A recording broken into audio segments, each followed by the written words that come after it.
तो Spiderman big time के last episode के अंदर हमने देखा कि किस तरीके से पीटर पार्कर की स्टोरी को एक तरीके से सॉफ्ट रीबूट किया जा रहा है राइटर डैन स्लॉट की तरफ से, जहां पे हमें बहुत ज़्यादा अलग अलग वेरियस चीज़ों से इंट्रोड्यूस करवाया गया और एक ही इशू के अंदर एक बहुत ही ज़्यादा अलग अलग स्टोरीज हमें दिखाई गई।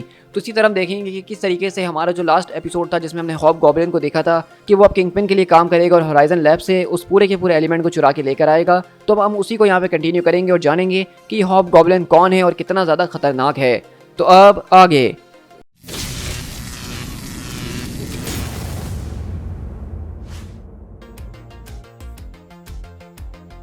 हमारी कहानी स्टार्ट कुछ हफ्तों पहले होती है साउथ अमेरिका की एक छोटी सी सिटी के अंदर, जहां पे डिक्टेटरशिप चलती है।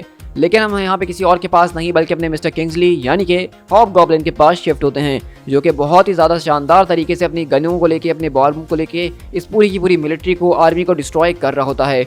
अब यहाँ पे इस सारी की सारी चीज़ें दिखाने का मकसद सिर्फ यही है कि किंग्सली कितना ज़्यादा खतरनाक तरीके का आदमी है। अब यहाँ पे आप में से बहुत ज़्यादा लोग इस बात पे भी कंफ्यूज थे लास्ट एपिसोड के अंदर कि ग्रीन गॉब्लिन और हॉबगॉब्लिन में क्या फ़र्क है। देखो, ग्रीन गॉब्लिन जो है वो हमेशा से नॉर्मन ऑसबॉर्न रहा है, जो कि एक अपने ग्रीन गॉब्लिन सीरम को इंजेक्ट करके बनता है।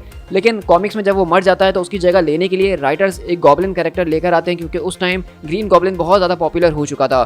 तो इसलिए वो हॉबगॉब्लिन लेकर आते हैं, जो कि नॉर्मन ऑसबॉर्न का एक तरह का फ़ैन होता है और उसके जैसा एक्सपेरिमेंट्स करके अपने आप को वैसा बना लेता है। लेकिन जैसा कि हमारा ग्रीन गॉब्लिन जो कि स्पाइडरमैन का जानी दुश्मन था और पूरी की पूरी सिटी के अंदर हैवॉक फैलाता था, वहीं पे हॉबगॉब्लिन एक तरह का मर्सनरी है जो कि पैसों के लिए काम करता है, जिस तरह डेडपूल हो गया हमारा, या और जो बाकी कैरेक्टर है जैसे टास्क मास्टर वगैरह उनकी तरह। और यही चीज़ उसको सबसे ज़्यादा खतरनाक बनाती है कि इसके पास जो है बहुत ही अलग अलग वेपन्स को इस्तेमाल करने का ज़बरदस्त तरीके का एक एक्सपीरियंस मौजूद है। तो इसी तरह हम यहाँ से दोबारा उसी रात शिफ्ट होते हैं जहाँ पे किंगपिन ये पूरे के पूरे असाइनमेंट को देता है और हम देखते हैं कि किंगपिन उसको यही कहता है कि तुम्हें चाहे किसी भी चीज़ की ज़रूरत क्यों ना हो, लेकिन जो चीज़ मुझे चाहिए वो मुझे मिलनी चाहिए। क्या तुम इस बात को समझते हो?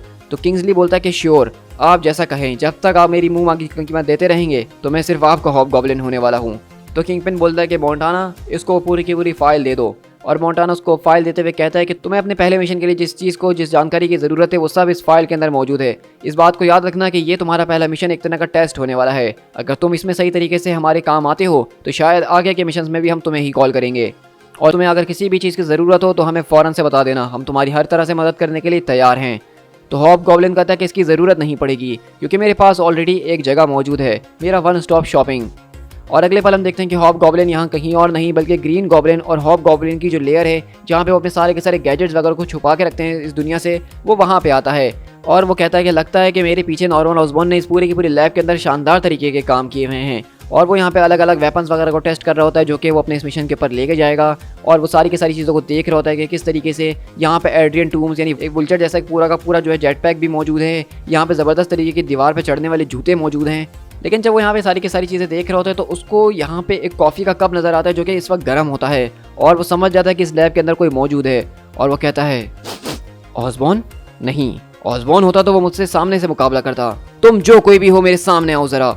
और अगले पल हॉबगॉब्लिन उस पूरे के पूरे दरवाजे को उखाड़ के फेंकता है, जिसके पीछे कोई और नहीं बल्कि हमारा फिल यूरिच मौजूद होता है, जो कि मैंने आपको बताया था पिछली स्टोरी के अंदर कि किस तरीके से ये फ्रंट लाइन के अंदर काम करता है और बैन यूरिच का जो नेफ्यू है। लेकिन ये भी पास के अंदर ग्रीन गॉब्लिन कुछ टाइम के लिए रह चुका है, जिस वजह से ये भी इन सारी की सारी चीज़ों को फॉलो करता है। और अब इत्तेफाक से जब यहाँ पे हॉबगॉब्लिन आया तो फिल भी इसी पूरी की पूरे लैब के अंदर मौजूद था। तो आप समझ सकते हैं कि इन दोनों के बीच एक बहुत ही ज़्यादा ऑड मीटिंग हो रही है। तो वहीं से हॉबगॉब्लिन बोलता है कि आखिरकार तुम कौन हो और तुम्हें इस जगह के बारे में कैसे पता? तो फिल बोलता है कि मैं यहाँ पे आया करता था जब मैं एक गॉब्लिन हुआ करता था, एक ग्रीन गॉब्लिन, एक अच्छा वाला। हम दोनों एक दूसरे से पहले लड़ चुके हैं। तो वहीं से हॉबगॉब्लिन बोलता है कि नहीं, तुम्हारा मुकाबला मुझसे नहीं बल्कि एक प्रिटेंडर से हुआ होगा। लेकिन अब बहुत बुरी बात है बच्चे, क्योंकि तुम गलत वक्त पे गलत जगह पे मौजूद हो।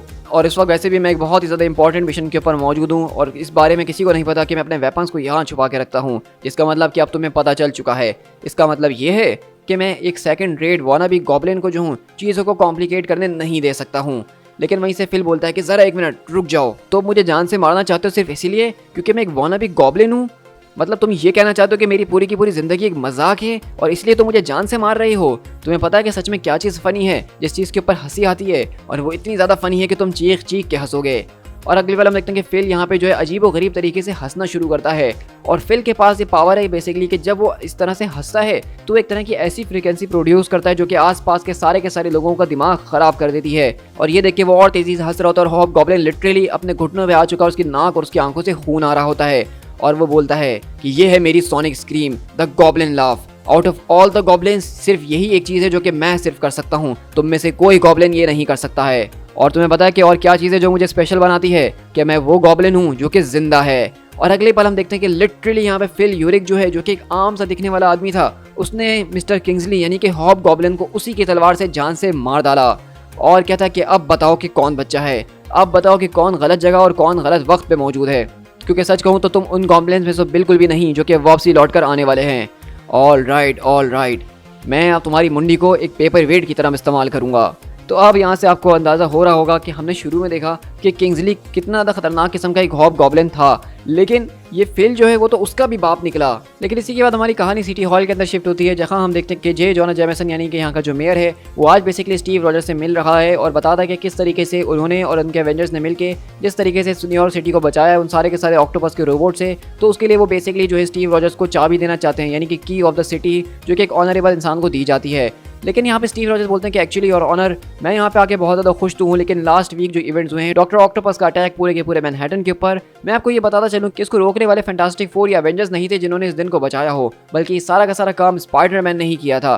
तो मैं आपसे यही कहना चाहूँगा कि अगर आपको इस शहर की चाबी किसी को देनी है, किसी को आप इज्जत देना चाहते हैं, किसी को सम्मान देना चाहते हैं, तो वो मुझसे ज़्यादा वो डिजर्व करता है मेयर।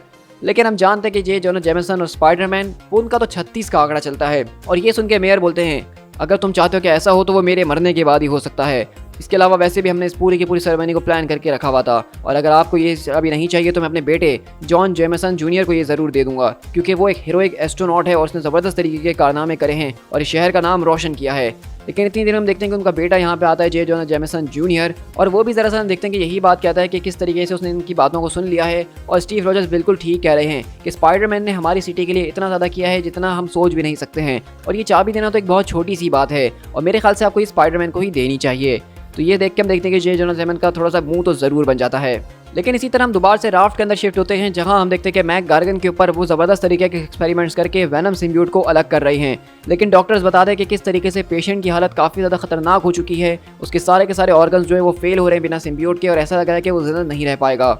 तो वहीं से वो डॉक्टर बोलते हैं कि मैंने इससे पहले ऐसा कुछ भी नहीं देखा, मेरे ख्याल से हमें किसी सुपर हीरो को यहाँ पे कॉल करना चाहिए जो मौजूद हो। हम थंडरबोल्ट्स को भी कॉल कर सकते हैं ताकि वो गार्गन की कंडीशन को देख सकें।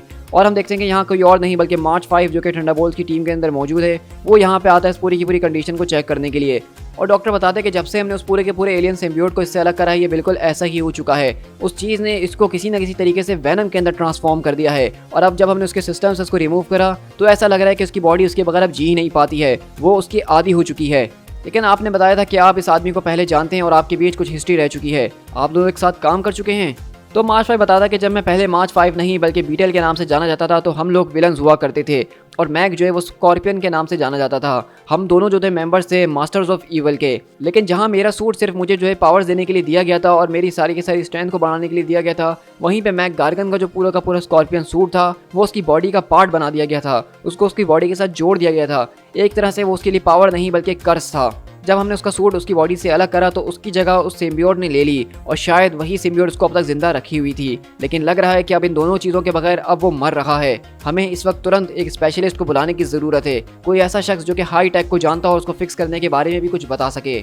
इसी तरह हम दोबारा से होराइजन लैब्स के अंदर शिफ्ट होते हैं, जहाँ पे बेसिकली पीटर पार्कर का आज पहला दिन है और मैक्स मॉडल उसको पूरा उसका लैब दिखा रहा होता है। और जैसा कि मैंने आपको बताया कि उनको एक पूरी की पूरी प्राइवेट लैब दी जाती है जहाँ पे वो अपनी मर्जी से काम करेंगे, कोई रोक टोक नहीं होगी। और हम देखते हैं कि वो यहाँ पे ये भी बताता है मैक कि इस पूरे के पूरे लैब के अंदर एक तरह का वॉल्ट मौजूद है, जहाँ पे तुम अपने सीक्रेट प्रोजेक्ट या तुम जब तक हमें नहीं दिखाना चाहते उसको वहाँ पर रख सकते हो। यहाँ तक कि उस पूरे के पूरे वॉल्ट के अंदर मैं भी जो हूँ इंटर नहीं कर सकता हूँ तुम्हारी इजाज़त के बगैर। तो वो एक ऐसी जगह है जहाँ पे तुम अपनी थॉट्स को आज़ाद छोड़ सकते हो और कोई उसको चुराएगा नहीं, कोई इसको देखेगा नहीं। और हम देखते हैं कि पीटर ये सब देख के बिल्कुल जो है अपने ऊपर काबू नहीं रख पा रहा है, और वो तो मैक्स मॉडल का मुरीद हो गया है। लेकिन मैक्स उससे यही बात बोलता है कि मैं तुमसे ये बात सुनना चाहता हूँ पीटर, कि चाहे कुछ भी हो जाए तुम कभी भी कोई चीज़ सीक्रेट के अंदर नहीं करोगे, तुम कोई काम ऐसे छुप के नहीं करोगे जिसकी वजह से होराइजन या होराइजन लैब के अंदर होने वाले लोगों की सेफ्टी को नुकसान पहुँचे। तो क्या तुम इस बात का वादा मुझसे कर सकते हो? तो पीटर बोलता है कि ऑफ कोर्स मैं इस बात का वादा आपसे बिल्कुल करता हूँ सर, कि मैं अपना सबसे ज़्यादा बेस्ट काम यहीं पे करने वाला हूँ। आप बस रुकिए और देखिए कि किस तरीके से इस बार मैं उड़ता हुआ यहाँ से निकलूंगा। और हम देखते हैं कि पीटर इस पूरी की पूरी नई एक्साइटमेंट के साथ, इस नए जज्बे के साथ बहुत ही ज़्यादा ज़बरदस्त तरीके से अपने लैब के अंदर बैठता है। लेकिन बेचारा जब वो अपने लैब के अंदर बैठ के आइडियाज़ के बारे में सोच रहा होता है तो इस वक्त इसके दिमाग में कुछ भी नहीं चल रहा कि वो क्या चीज़ पे काम करे, वो क्या चीज़ बनाए। लेकिन इससे पहले कि वो अपने दिमाग पे ज़्यादा जोर डाले, अचानक पूरी की पूरी बिल्डिंग हिलना शुरू होती है और तभी हम देखते हैं कि यहाँ पे दरअसल कुछ और नहीं बल्कि पूरे के पूरे हॉराइजन लैब के ऊपर एक ज़बरदस्त तरीके का अटैक होता है, जो कि किसी और ने नहीं बल्कि हमारे हॉबगॉब्लिन ने किया है। और मज़ेदार बात यह है कि ये वो हॉबगॉब्लिन नहीं जो कि मिस्टर किंग्सली वाला था, बल्कि ये फिल वाला है। और अब फिल ने जो है वो बेसिकली किंग्सली की पूरी जगह को चुरा लिया है और वो उसकी जगह उसके मिशन के ऊपर काम कर रहा है। तो उसी तरह हम देखते हैं कि पीटर पार्कर जैसे ये सारी की सारी चीज़ों को डिटेक्ट करता है, अपने सूट को पहनता है, अपनी पूरी की पूरी लैब को लॉक करता है और वहाँ से बाहर निकलता है। और हम देखते हैं कि हॉबगॉब्लिन यहाँ की सारी सिक्योरिटी सबको बहुत ज़्यादा शानदार तरीके से निपटा रहा होता है और हम सब जानते हैं कि वो यहाँ पे उस मेडल के लिए आया है। लेकिन वहीं से हम देखते हैं कि पीटर उसके सामने आकर कहता है कि किंग्सली, क्या ये तुम हो? मैं जानता हूँ कि तुम पहले एक फैशन डिजाइनर हुआ करते थे, लेकिन वो पर तुमने तो अपने पूरे के पूरे लुक को ही चेंज कर लिया है। तो फिल बोलता है कि तुम्हें क्या लगता है कि मैं किंग्सली हूँ? ना, उसको तो मैं निपटा चुका हूँ। देखो फनी स्टोरी पता है क्या है, चलो मैं तुम्हें दिखाता हूँ। और अगले पल हम देखते हैं कि फिल अपनी वही खतरनाक तरीके की स्क्रीम स्पाइडरमैन के ऊपर इस्तेमाल करता है और जितना ज़्यादा वो तेज हंस रहा होता है, स्पाइडरमैन लिटरली ज़मीन पे गिर जाता है, उसकी आंख से खून निकलना शुरू हो जाता है और वो समझ नहीं पा रहा कि वो आगे करे तो क्या करे। और हम देखते हैं कि बेसिकली पीटर पार्कर यहाँ पे बिल्कुल बेबस हो चुका है और उसको कुछ समझ में नहीं आ रहा कि वो क्या करे। इस पूरे के पूरे अटैक ने एक तरह से उसको पैरालाइज कर दिया है और वहीं पे हॉबगॉब्लिन अपना फाइनल ब्लो मारने के लिए स्पाइडरमैन के ऊपर अटैक कर रहा होता है। और हम देखते हैं कि पीटर यही बोलता है कि मेरी आंखों से खून निकल रहा है, मेरे कान से, मेरी नाक से, मेरे मुंह से, अबे भाई मेरे जिस्म में जितने सुराख है सब से खून निकल रहा है। मैं इस वक्त सांस नहीं ले पा रहा हूँ, लग रहा है कि मेरी हालत बहुत बुरी होने वाली है। और हम देखते हैं कि पीटर अपनी इसी बुरी हालत के अंदर ज़मीन पे लौट रहा होता है, लेकिन हॉबगॉब्लिन वहीं पे अपना फाइनल ब्लो स्पाइडरमैन के ऊपर मारने के लिए तैयार खड़ा है। To be continued.